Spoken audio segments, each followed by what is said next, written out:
تو این سرما اومدم تو انباری دارم درس میخونم و کار میکنم، چون نمیخواستم کوچکترین صدایی از درس خوندنم یا کار کردنم باعث بشه مامانم اینا بیدار بشن. دوست ندارم یه ذره باعث بشم آرامش اونا به هم بخوره. یه جمله خونده بودم میگفت تو اگه الان از جای گرم و نرمت نزنی یه آینده سری در انتظارته. خیلی الان خوابن، خیلی تو رخت خوابشون دارن اکسپلور رو رنده میکنن، ولی من ساعت 11 شب دیگه تقریبا 12 است، دارم درس میخونم و کار میکنم.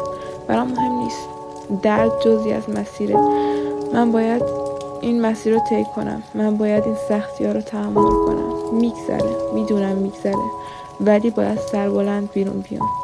باید اونایی که الان خوابن، الان دارن نفس میکشن،